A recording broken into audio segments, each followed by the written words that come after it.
Colours मराठीवरील Balu मामाच्या नावानं चांग भलं या मालिकेत यमुनेच्या दाराशी आलेल्या मुलाला बाळू भाकरी द्यायला सांगतो.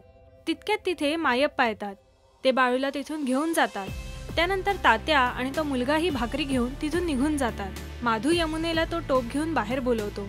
माधू तो टोप हातात घेताच त्याला थोडा तो जड लागतो, म्हणून तो ते उघडून बघतो तर आत 5 भाकऱ्या असतात. ते बघून दोघेही थक्कच होतात आणि हा चमत्कार झालाय असं बोलून माधू तिथून निघून जातो. इकडे देवप्पा व त्याचा साथीदार चालत असताना तो देवप्पाला पंचांच्या वाड्यावर गुप्तधन सापडल्याचं सांगतो. त्यावर देवप्पा, मला ते धन हवंय, त्यासाठी आपण पंचाच्या वाड्यावर दरोडा टाकूया असं सांगतो. त्यावर तो साथीदार, तुम्ही अगदी माझ्या मनातलं बोललात असं हसून बोलतो.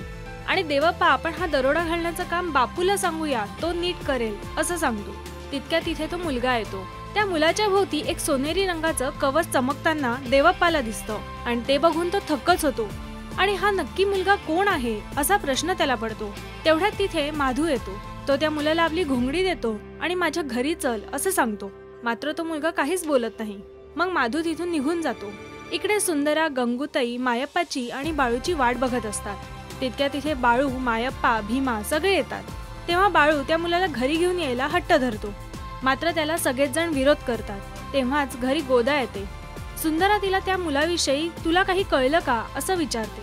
तेव्हा बाळू संधी साधून गोदाला त्या मुलाला बघ काही आसरा देता आला तर असं सांगतो. दुसऱ्या दिवशी काही लहान मुलं खेळत असताना त्या मुलाला दगड मारतात. ते बघून बाळू तिथे पोहोचतो आणि त्या मुलांना पळवून लावतो.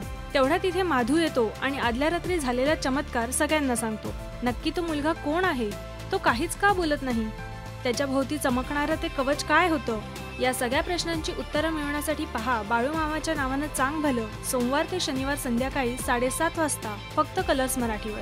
आणि मराठी टेलिव्हिजनच्या ताज्या घडामोडी बघण्यासाठी सबस्क्राईब करा राष्ट्रीय मराठी शोबज.